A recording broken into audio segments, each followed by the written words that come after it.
Hi guys, Merry Meet. This is Anastasia Autumnfire, and this is my 5th video for the YouTube Pagan Challenge. This week's subject is, what is your favorite thing about this time of year?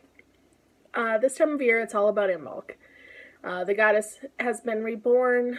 The young sun god is continuing to gain his strength.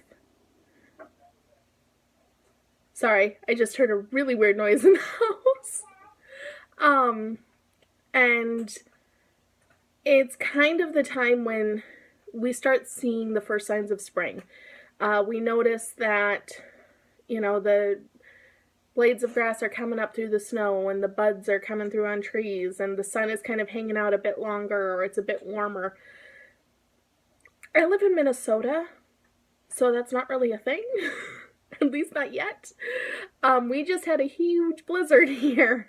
So totally not a thing. We are not going to be seeing the first signs of spring anytime soon. But I do feel that charge. When you go outside, you feel this kind of revitalizing energy. You feel that kind of refreshing charge take over. I know there's a lot of people that hold this opinion. I very much do. Even when you are not someone who notices or worships nature or tries to attune yourself to nature, there's a lot of things about nature you can't help but notice. And the changing of the seasons, even before it becomes an obvious physical change, you still feel little things in the air kind of start to switch over, start to switch on in a way. And I think that's very true even this time of year. I know Samhain's the big time when everyone feels that veil thin. And even if you're not pagan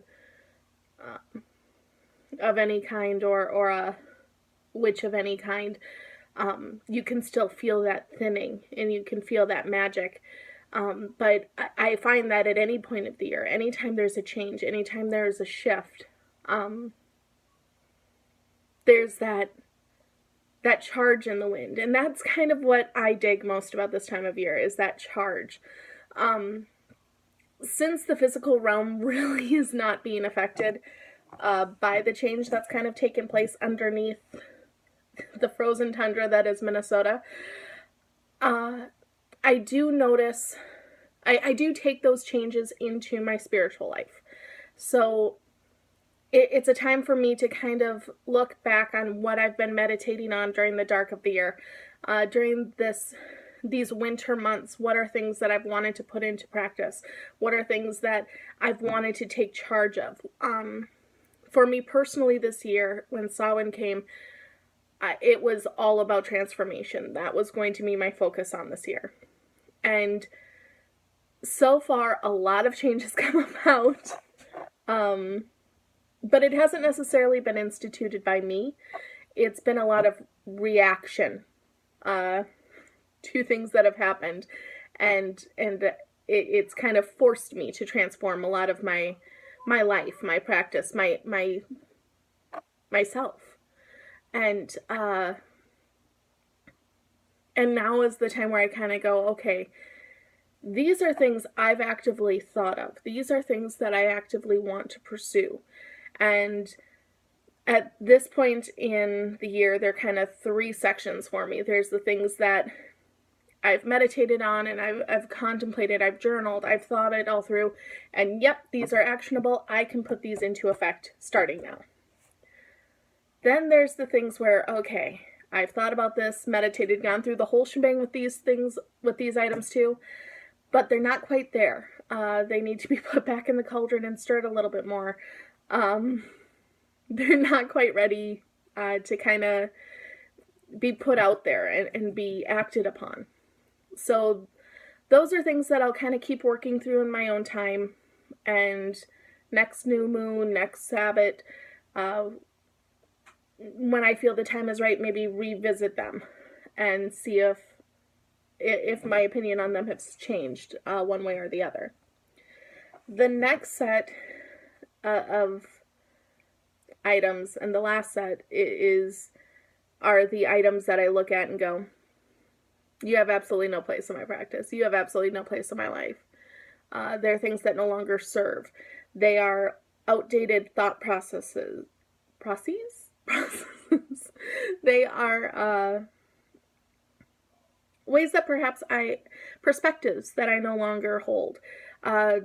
They can extend to other people as well. Toxic relationships that no longer serve a purpose, or I'm now able to identify them as hurting more than helping. And there's no solution, because there's always that chance in a relationship, within reason, you can look at something and go, this is really messed up. This is really not working. But maybe you can talk it out. Maybe there's a common ground you and the other person, or you and multiple people can come to. Again, that's within reason. And 9 times out of 10, at least this year, I've really found a lot of times when my intuition goes, you know what, it's done. It really is done. And that letting go process is getting to be easier and easier. So yeah, that's kind of what's on my plate during this time of year, is kind of going through all the things that I've contemplated, all the things that I've really worked through, and okay, these are the things that I've discovered and I can move forward with them. These things aren't so much ready, but I can keep working with them and finagling with them. And these things, time to let it go. Time to get them out of there. So, and I kind of like that. I like that charge. I like that action. For me, it also brings me into, your year can be kind of separated out by the elements, and we're kind of entering into the element of air now. So we're moving out of water, all that introspection and inner workings, and finally getting to the area of knowledge and communication and sharing and creativity and all that fun stuff. And I really love this time of year for that feeling, for that revving up of sorts. I feel the same charge every new moon. The new moon comes and I am just ready to attack and go for it and just do it. And it's a great feeling. All those ideas of spring awakening and the earth awakening does still happen, even if it's not outside my door in Minnesota. It's happening within me, and it's happening on my path. So yeah, for me it's a charge to kind of awaken, and that's my favorite thing about this time of year. So yeah, I will end it there. I hope you enjoyed it. Thanks for watching. I'll see you next week. Bye, guys. Oh, blessed be as always.